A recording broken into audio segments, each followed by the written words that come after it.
Welcome to The Know. I'm Ashley Jenkins. And I'm Burnie Burns. And we're at E3 2014. We just got a chance to look at Civilization Beyond Earth. Jealous, Gus? Much? Yeah, probably. This is the game that Gus failed out of college for. Not this game in particular, but this franchise. He actually failed out of college for a way worse version of this game, Civilization number 1. So this is actually taking Civilization into space, and instead of looking into Earth's history, we're looking way beyond the future. Now this is the game that they announced at PAX East, and that's it. Like, they held a panel, they announced the game, mic drop, and they just immediately left the convention. And so we've heard very little since, but now they're sharing a lot more details about the factions and how the alien world works, and the tech web, which looks super complicated. Have you played a lot of Civilization before? Yes, I played it, but I also have a soft spot in my heart for Civilization Revolution, which I know all the Civ fans go boo. That's a console version. But it was because it was one of the only strategy games that played well on console, and I respected it a lot for that. As long as it's a console one and not the mobile version of that. So I played just about every Civilization there is. I played a ton of Civ 5. My first impressions are, when I took a look at this, we sat in there, it was a demonstration where somebody walked us through it, somebody from Firaxis. It actually felt like somebody else trying to make a Civilization game. That's what I walked away feeling like.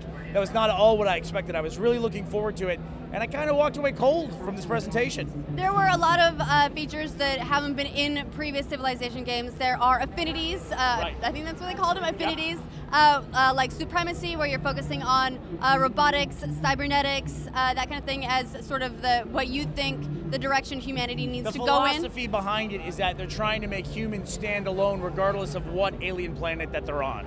Right, whereas there's other affinities like harmony, which is actually focusing on gene modification and gene splicing to better fit into the alien world, almost like turning us into, well, turning me specifically, into aliens to better suit the planet.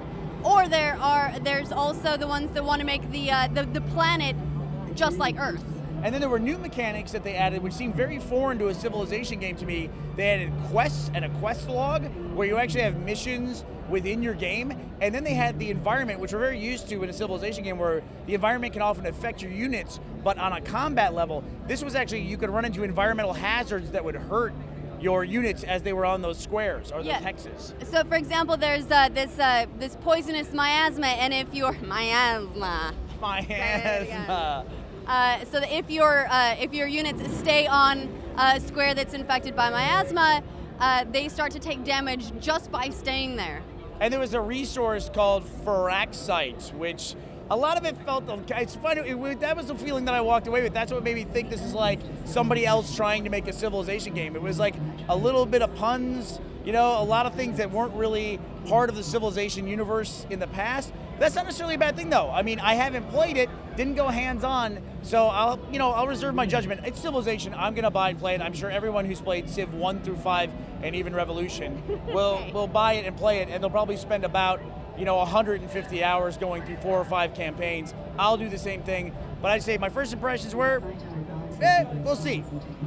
I liked it. I'm looking forward to it. I like the tech web looked like you could spend hundreds of hours just exploring and trying new things in the tech web itself, because it's instead of being tree branching from 1 into 3 options, into 3 options beyond that, it's very much a web that just goes out in every direction. You get these the technologies and then sub-technologies underneath each of those. And just so I'm not completely negative, I mean, it did deliver on some of the things I did expect. The units that were designed for the futuristic tech, they were very cool. There were some mechs, there were some super soldiers, some laser infantry. We saw some very cool battles. We even saw some naval ships that had a future design to them. So all that stuff delivered definitely, but there were just little nuances here and there that until I play it, I'm gonna kind of withhold my opinion on it. Yeah, there's one other thing they showed off that I don't know they've talked about before, which is these satellites, which you can place over groups of units. They have a certain range, and anything in that range gives it boosts or new abilities, depending on what type of satellite it is. So you could get satellites that will move the miasma around. If you don't want it above your troops, you can get a satellite that will move the miasma out. What we're looking at here is, it's not just Civilization with a different skin. it actually is a different type of game, while it still has the bones of a Civilization game. We're going to be seeing a whole bunch more games while we're here on the show floor. We'll be posting our thoughts on all of them to make sure you get to see our thoughts. Make sure you click like and subscribe, and we'll keep you in the know.